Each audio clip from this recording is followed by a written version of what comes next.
More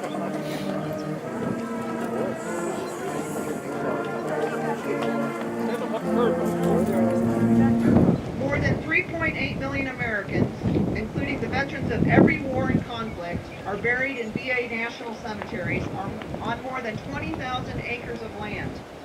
More than 7 million people visit VA's national cemeteries each year to pay tribute to some of the nearly 900,000 Americans who have died while in military service.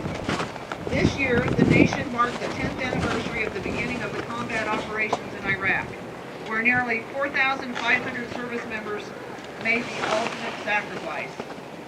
On this Memorial Day, we honor the actions of those brave Americans whom this country and their families have lost. We pray for their safe return of those still serving in remote locations around the world, defending freedom and democracy. Please join the Americans everywhere for the Memorial Day National Moment of Remembrance at 3 p.m. local time tomorrow. So again, at 3 p.m. local time tomorrow, there will be a National Day of Remembrance. During that moment, a nation will pause for 1 minute in unity and gratitude for those who have given their lives in service of our nation. Thank you very much, and again, thank you so much for being here today. Now, let me introduce our keynote speaker, and Kevin has already alluded to First Lieutenant Samuel Van Kopp. Samuel was born in Ventura, but grew up in Bakersfield, went to the academy, graduated in 2010 from West Point, was commissioned as an officer in light cavalry.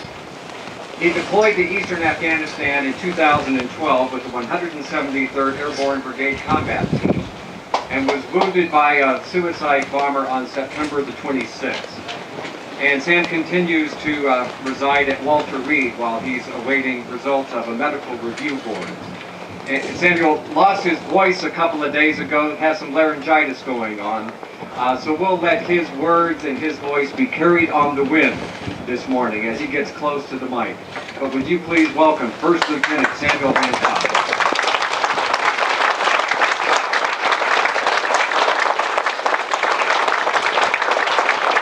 Thank you.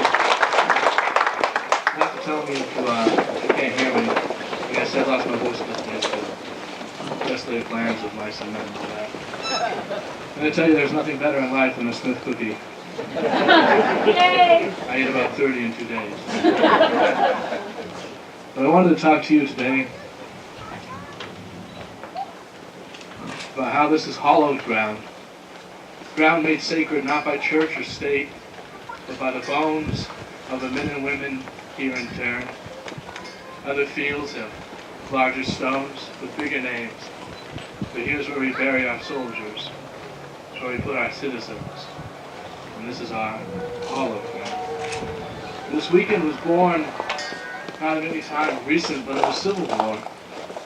That most American of wars, it was fought not by soldiers, but by citizens, volunteering in their hundreds of thousands, going to war for their own reasons, defending their own values and virtues. And that most American of ways, 625,000 of them falling in field or forest before the war's end. 625,000 is a number, like so many numbers we use today. It's a number without meaning. You can't feel 625,000. So I ask you instead to think of just one. The one person in your life who means most to you, who touches every part of your day. The person for whom you wake and you work. And imagine, if you can, the effect on your life, the absence of that one person, the loss of losing just that one person. And magnify, if you can, that effect, that feeling, 600,000 times. And I think you have some small idea of the cost of that war and the wars to come, the war we honor today. As Lincoln said in his second inaugural address, it seemed at the time as though every drop of blood drawn with a lash had to be repaid by another drawn with a sword. Those are great words for a greater time. Ours, in many ways, is a simpler time. Our contest, I think, is a simpler contest. In my part of eastern Afghanistan, it looks not too different than what you see today. It's the province of Logar. It's a small village, about 10,000 or so people strong. And in that village is a building, and if you were to see it, you'd swear by every right it were a prison. There are thick adobe brick walls, about 3 or 4 feet thick, 5 or 6 feet high, and it's topped with triple-strand barbed wire in huge heaps over the walls. And on the corners of the building are stacked these sandbags and these leaning towers. And behind these sandbags stand men with machine guns. And this is a girls' school. And every day when we do patrols in that area, about 7 or 8 in the morning, we go by and we see the little girls, 10 or 12 years old, going to school, holding their papers in their hand, waving hi to the guards at the school. You know, in Bakersfield, growing up, we had earthquake drills, where the alarm sounds, you hide under your desk. In Logar, they have rocket drills. And once a month or so, a man in a pickup truck will drive past the school, and 2 or 3 of his friends in the back seat will shoot rocket-propelled grenades over the wall. And every once in a while in Afghanistan, old men will wait outside and toss acid in the faces of 5 and 6-year-olds as they come home from school. This is the contest of our time. It's not an issue of emancipation or states' rights, not revolutions or constitutions. It is the struggle against madness. It is the contest between compassion and horror. I tell you, it is a simpler time. Not an easy contest, perhaps, but a clear one. I can tell you there's no clearer decision in life than to shoot men and toss bombs at children. This is our...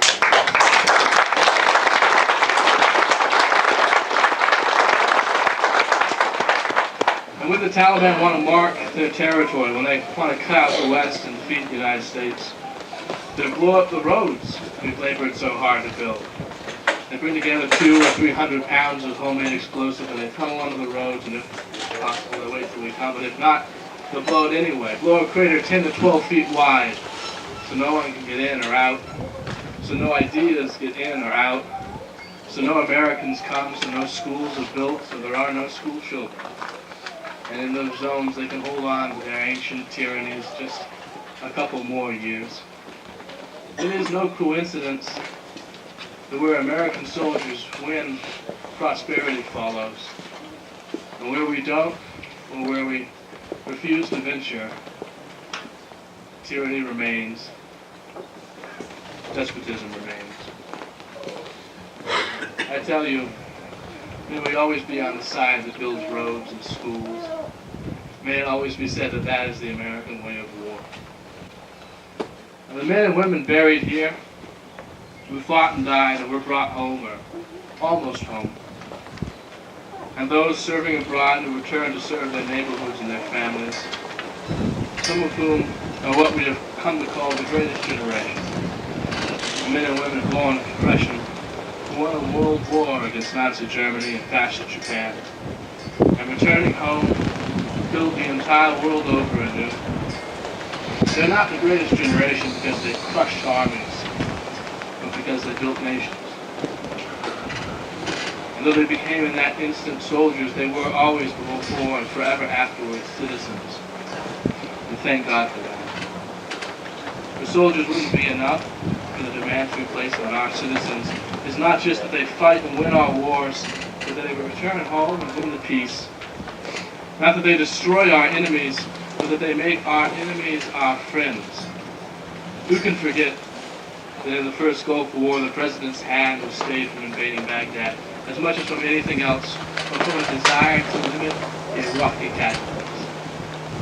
My God, what heart this nation has. What compassion, what greatness of being. May it be said that this too is the American way of war. Which leads us now to those men and women buried here who died in uniform, whose blood was caught by field and froth, whose home died far from home, and who gave that last full measure of devotion, what we've come to call the ultimate sacrifice. Sacrifice is such a thing as should give us pause for thought. It is unique among actions, for it is not in the act itself, but in the effect that we value. We do not celebrate a friend for dying, we mourn his passage. And we take solace in the purpose of his life, and the brothers of his that live beside him, and live for his courage, and the lives of those whom we fought for back home, and the values of them, each in his own way, and the hosts of his children, and those children on all sides not yet born. It is the consequence that we fan sacrifice. And that sacrifice is God. And so the onus is on us, we the living, for in our triumphs that this sacrifice found that value. By the efforts of the living, by the dead redeemed. And it is the miracles of each passing generation that make the wounds of Lexington and Concord and Gettysburg and the poor and God. It is the miracles of each passing generation that makes those wounds. And it is a warning too, for a wasted life renders that sacrifice worthless. If you and I could but live with just a measure of the compassion and of the virtue with which they died, we build a country worthy of the cost of war. And I'll leave you today with just a piece of the poem, one of my favorites, by Robert Frost. It describes a young man who died suddenly. Those who knew the men gather and do what they can, but in the end the man is beyond help and passes on. The poem concludes, and so they who were not dead turned and tended to their affairs. I think that summarizes so well grief and loss, memorial and reverence. Despite our firmest protestations to the end, we must leave here today and turn to our affairs, we being those left. And I hope we celebrate this in that American of ways, each in his own way. And I hope we turn from here today, tend to our affairs, and live and love in a way that does these men and women credit. God bless you.